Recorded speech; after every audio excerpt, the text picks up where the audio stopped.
हम बहुत टाइम तक नमाज पढ़ने नहीं आए डर के मारे। हर ईद पर याद ताज़ा हो जाती है और ऐसा लगता है कि कल की ही बात है हमारे लिए। तो जैसे कहना चाहिए ब्लैक डे।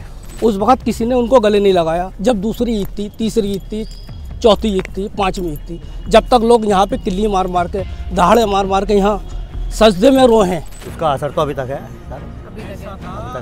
अभी तक लोग खौफ ज़्यादा होते हैं, क्योंकि ये कहा गया कि बच्चों को नमाज में लेके नहीं आए। अब ईद जो होती है ये खुशी का त्यौहार होता है, इसमें सभी लोग नमाज़ पढ़ने आते हैं। तो अभी तक ये हमारे यहाँ ये होता है कि बच्चों को बच्चे नमाज़ पढ़ने नहीं आए। 3 PSC के टैंकर भर के हमारे सामने जख्मी लोग, मरे हुए लोग, सबों को ही भर कर ले गए। उनकी लाशों का आज तक पता नहीं चला, न जिंदों का न मरे हुए लोगों का। और 43 साल के बाद योगी जी ने विधानसभा में ये रिपोर्ट रखी। 43 साल तक कहाँ सो रहे थे आप?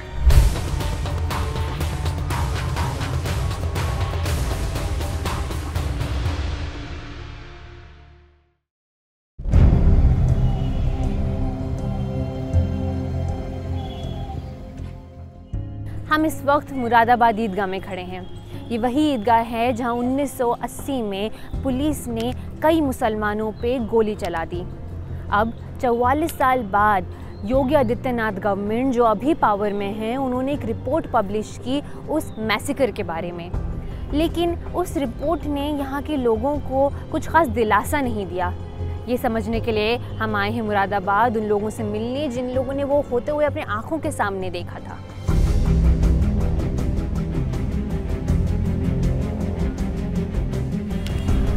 ये हैं अरशद अली। जब इन्होंने अपनी ज़िंदगी का सबसे काला दिन देखा तब ये सिर्फ 14 साल के थे। सर सारी चीज़ें याद है, क्या क्या हुआ था। ये ईदगाह का ग्राउंड है जहाँ सन 1980 में यहाँ ईद के मौके पर हादसा हुआ था। कि सामने कैपरी की बिल्डिंग थी, वहाँ पर फोर्स लगी हुई थी और आज तक भी वहीं पर ही लगती है फोर्स। जी हाँ, उधर से आवाज़ उठी कि वो पिग जो है ना, एक जानवर नमाजियों की सब में घुसा है। एक शोर उठा, लोग भागने लगे। भागने पर लोग अपने बचाव के लिए उससे, क्योंकि नापाक जानवर होता है, कहीं पाक ना हो जाए, उतने में ही पुलिस ने वहाँ से गोली चला दी। गोली चलाने के बाद में उसमें कुछ लोग ज़ख्मी हुए, कुछ लोग मारे गए। जब भगदड़ मची तो यहाँ शामियाना लगा हुआ था, इस शामियाने को गिर गया, उसके अंदर कुछ लोग दब गए।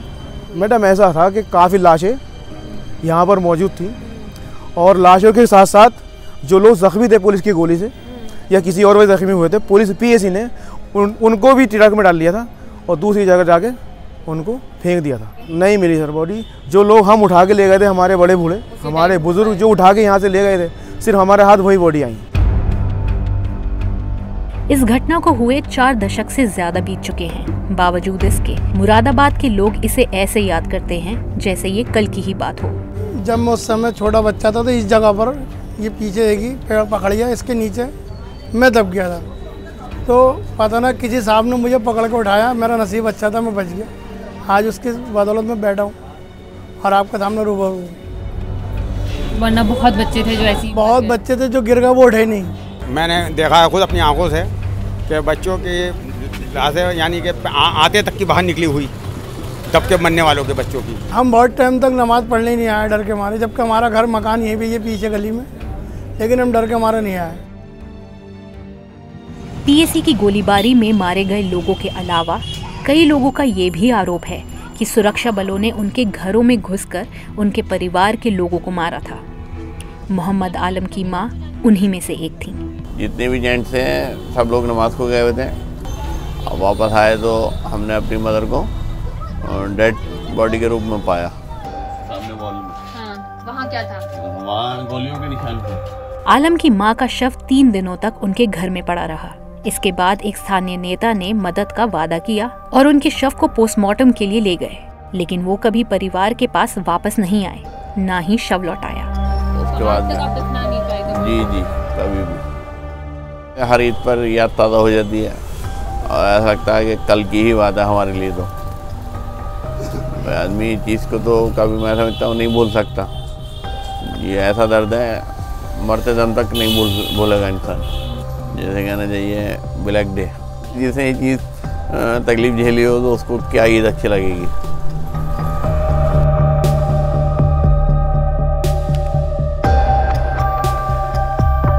1980 में उत्तर प्रदेश में कांग्रेस की सरकार थी। तत्कालीन प्रधानमंत्री इंदिरा गांधी ने इस नरसंहार की जांच के लिए रिटायर्ड जज मथुरा प्रसाद सक्सेना से जांच करवाने के निर्देश दिए थे।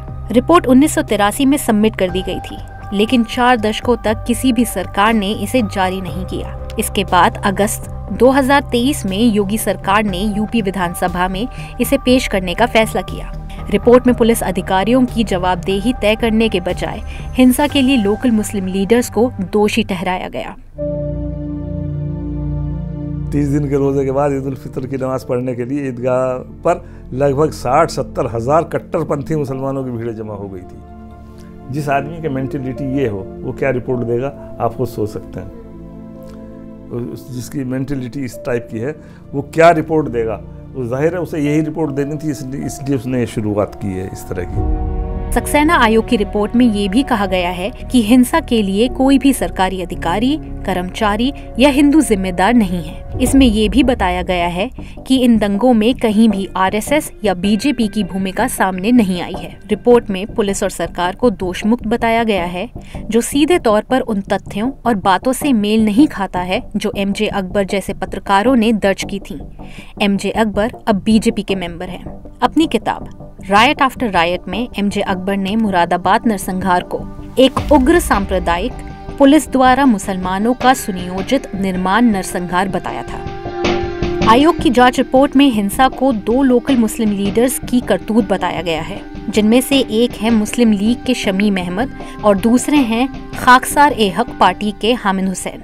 एडमिनिस्ट्रेशन से बातें की, एडमिनिस्ट्रेशन का जो कुछ उनका बंद कमरे में तय हुआ कि ये लिखना है, ये करना है, ठीक वही रिपोर्ट बाद में जाकर तैयार कर दी। अब किसी न किसी को मुर्द इल्ज़ाम ठहराना था, किसी न किसी को, तो 2 ये बड़े लीडर उन्हें दिखाई दिए। उस वक्त की कांग्रेस कमेटी के, शहर कांग्रेस कमेटी के अध्यक्ष बाबू अशफाक अंसारी, वो भी गिरफ्तार हुए।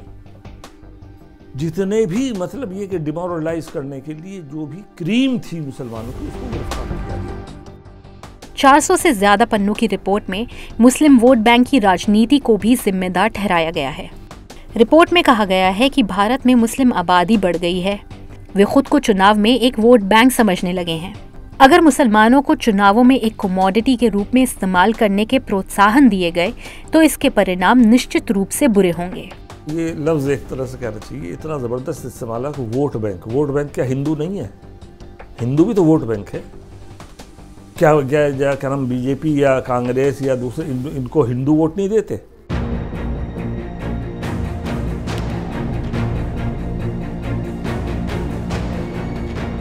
हिंदुस्तान के अंदर तो रुझान है ना मुसलमान का इलेक्शन को लेकर, तो कांग्रेस की तरफ है।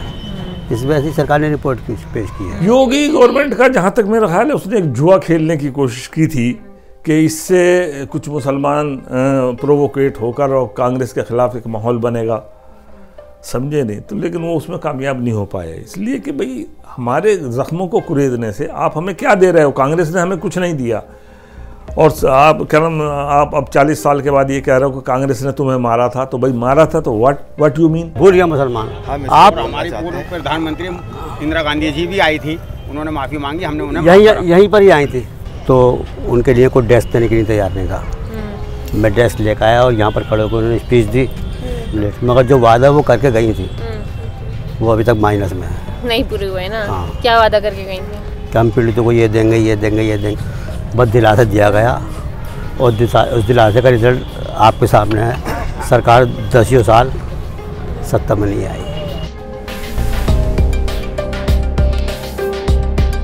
ईदगाह में हुई हिंसा के कुछ घंटों बाद पुलिस कुछ घरों में घुसी और कई लोगों को गिरफ्तार कर लिया। ऐसे कई लोग आज तक वापस नहीं लौटे। ये भी पता नहीं चला कि वे जिंदा हैं या मर गए। साजदा बेगम के पति, ससुर, देवर और एक हेल्पर को उस समय ऐसे ही गिरफ्तार किया गया था। 4 लोग मेरे घर से पुलिस ले गई।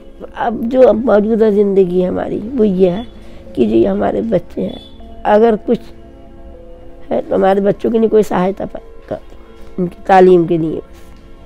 मेरा तो कोई ना सर्टिफिकेट बना, कोई गवर्नमेंट की तरफ से मुझे कोई सहारा नहीं मिला। ये जब हमने आरटीआई डाली तो हमारे पास प्रशासन से ये जवाब आया कि सन 1980 में मुरादाबाद दंगों में मारे गए लोगों की सूची स्वर्गीय एडवोकेट जावेद रशीद द्वारा सन 2000 में जिलाधिकारी मुरादाबाद को उपलब्ध कराई गई है, जो कि कार्यालय जिलाधिकारी मुरादाबाद के अधीन धारित है, मतलब वो उनके पास है। लेकिन आवेदक उपरोक्त के आवेदन पत्र में उल्लेखित बिंदुओं की सूचना 20 वर्ष से अधिक होने के कारण ये हम उपलब्ध नहीं करा सकते। ये किताब मुरादाबाद की पहली और अभी तक तो आखिरी है जो किताब मुरादाबाद के इतिहास पे लिखी गई है। रशीद के पिता जावेद रशीद ने मुरादाबाद के इतिहास पर एक किताब लिखी है। इसमें उन्होंने 1980 की ईदगाह घटना को जलियांवाला बाग नरसंहार की याद दिलाने वाला बताया है। पुलिस की बर्बरियत का बेलिबास रक्स मैंने देखा तो जलियांवाला बाग याद आ गया। यहाँ भी मासूम और बेगुनाह नमाजियों पर इसी तरह गोलियां चलाई गईं जैसे जलियांवाला बाग में अंग्रेज़ों ने मासूम और बेगुनाह हिंदुस्तानियों पर गोली चलाई थी।